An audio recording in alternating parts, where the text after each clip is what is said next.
It's all justifiable because there were people that were pounding the pavement and going through so much to help elevate the WNBA's profile. I ask a simple question. I don't have an answer. I'm not pretending to have an answer. I'm not going to give you an answer. I'm going to ask you a simple question. If that's Caitlin Clark, does she get ejected from that game? I think so many people are watching women's basketball right now. It all started from the national championship game, and I've been dealing with this for 2 years now.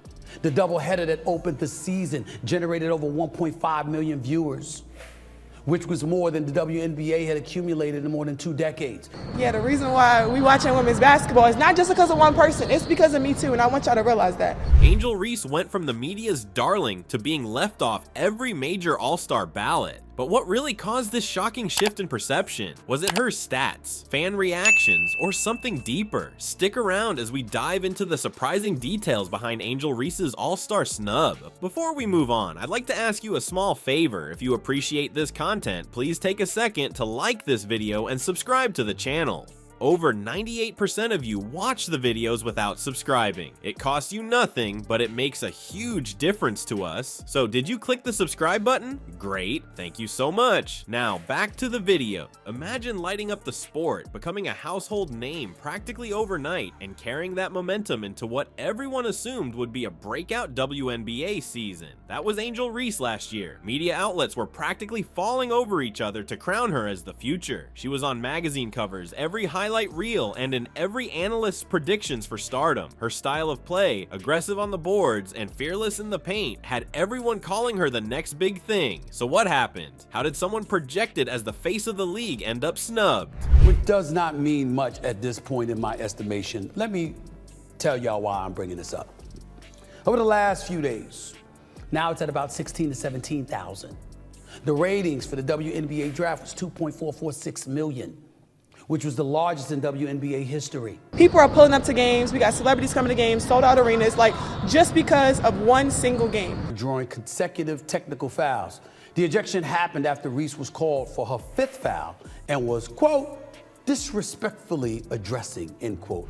Fast forward to this year, and Reese isn't even in the all-star conversation, at least not in the way you'd expect. Media voters ignored her entirely, but that's not all. Even fan voting, traditionally kinder to popular players, placed her 13th on the outside looking in. This stark contrast between the hype machine of last season and her current position raises questions. Has the media simply moved on, or has their once unshakable support turned into deliberate exclusion? Look at the media ballots. Names like Brianna Stewart and Aja Wilson were no-brainers, but where is Angel Reese? Megan Hall, one media panelist, explained her decision, citing the need to reward consistency over flash.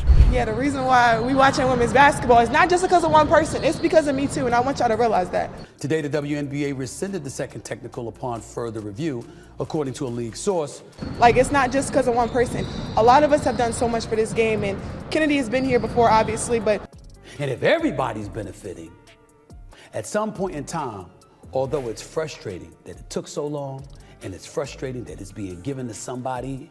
And understanding, like, yeah, negative things have probably been said about me, but honestly, there are so many great players in this league that have deserved this for a really, really long time, and luckily, it's coming now. Meanwhile, Sports Illustrated's contributors didn't include Reese either, suggesting her contributions this season haven't lived up to expectations. It's hard to argue there aren't numbers to back this up. Reese's field goal percentage is down by nearly 5% compared to last year, her rebounds have dropped, and her defensive impact hasn't been as sharp. And then there's the Chicago Sky. They've been struggling. Blowout losses have defined their season, and Reese, as one of their centerpieces, hasn't been able to shift momentum, combine team challenges with individual setbacks, and it creates a perfect storm for criticism. But does this mean Reese is no longer that player, or is she temporarily caught in the storm? The real story here is how quickly the narrative around her has shifted. One minute she was unstoppable, the next she's overlooked. But fans, always a wild card in these situations, might still see her differently. Why? Let's talk about that next. Angel Reese's all-star chances are hanging by a thread, sitting at 13th in fan voting with 173,363 votes. She's far from being a lock. Fan votes make up half the selection process.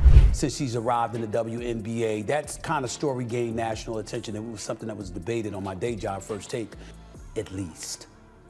Look at the wave that she's created.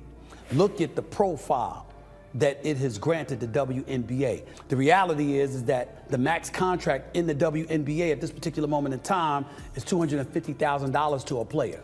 I'm just asking, if it's Caitlin Clark, do you think that referee ejects her? You know better.